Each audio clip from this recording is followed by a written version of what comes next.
Cock-a-doodle-doo, cock-a-doodle-doo. The year is 1916. My great-grandfather, Logan Campbell, is out on the farm working in his tobacco beds on a farm in Liberty, Kentucky.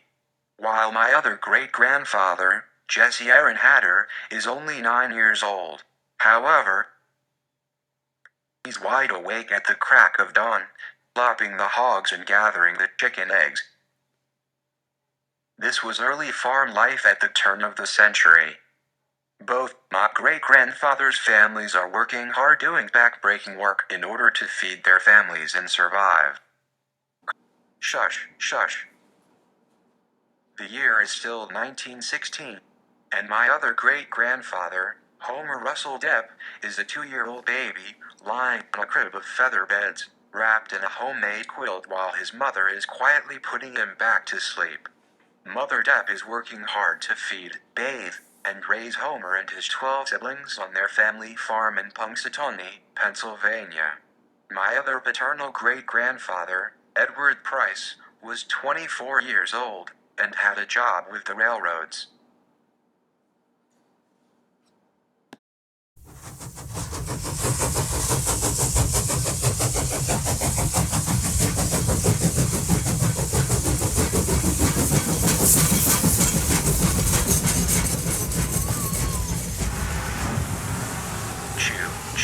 The year is now 1920. Edward Price has a family of 9 kids with a stay-at-home wife. He's still working on the railroads. Edward is living in Frankfort, Indiana. He values hard work, taking care of his family, and raising his children in a Christian home. His son Virgil Price is my paternal grandpa. By this time, Logan Campbell has grown to have his own farm while working a home construction trade on the side. On a hot June day in 1935, his 7th son is born in their Kentucky home, Fess Campbell, maternal grandfather. Throughout Fess's childhood, he contracts diphtheria several times. To prevent infecting his many siblings, he is quarantined to a bed in the front yard of their small home.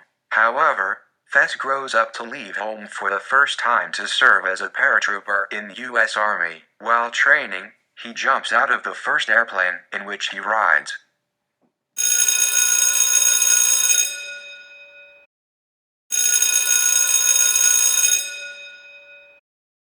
Drip, drip. The year is now 1937. Jesse Aaron Hatter is mopping up the floors with a yellow mop at Liberty High School. He is a janitor and maintenance man at the local high school. He has married Dottie Wilson and has a total of 9 children, 4 boys and 5 girls. One of his daughters, the middle one, Lula Bell, is my maternal grandmother.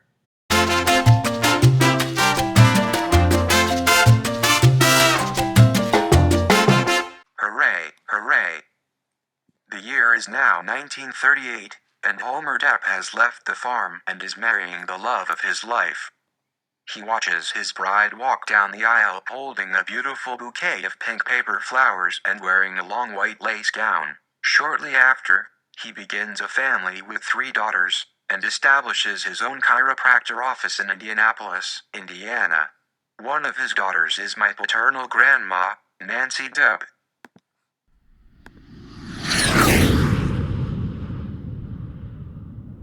Boom, boom. The year is 1950. Virgil Price is in the Army. He is stationed in Germany. He has been serving in the Counterintelligence Corps interrogating German soldiers after World War II to identify Nazi war criminals. Many of his friends are fighting and dying in Korea. Since all of his siblings are married, he must send each paycheck home to support his widowed mother.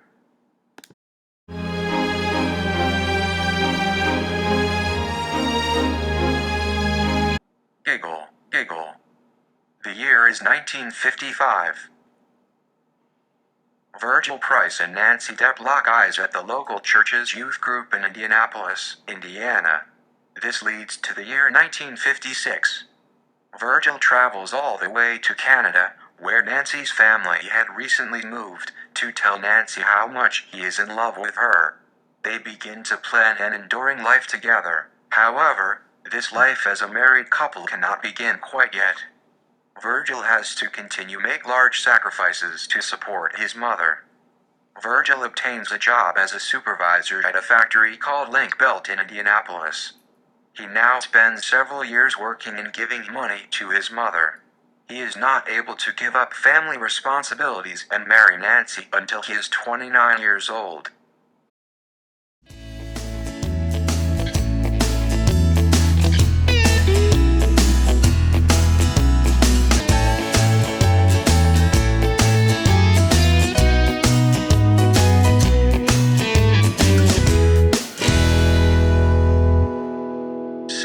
Sizzle. The year is now 1960. Both of my grandmas, Nancy Price and Lula Bell Campbell, are sacrificing their time. They are working at home cooking bacon, while cleaning and caring for their young children. In June of 1961, my father, Mark, is born to Nancy Price, and in September of that same year, my mother, Kim, is born to Lula Bell Campbell. After many years of caring for children at home, Lula Bell Campbell decides to go to beautician school to, one day, open up her own beauty salon. In the mid-70s, Nancy Price begins her secretarial career at the alumni office at IUPUI.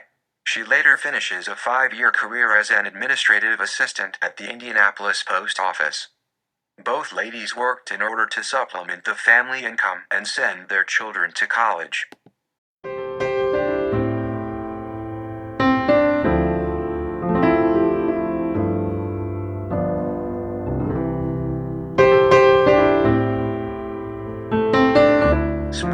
Smooch. Now the year is 1979. My father, Mark, and mother, Kim, have their first kiss after meeting at Ben Davis High School. They date for 4 long years until it is time to finally marry, 1 week after college graduation. They give birth to their third child, me, in September of 1995.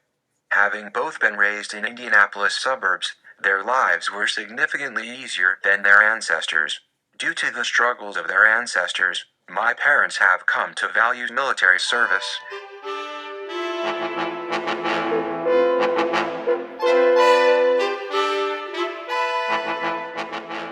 Close relationships with family.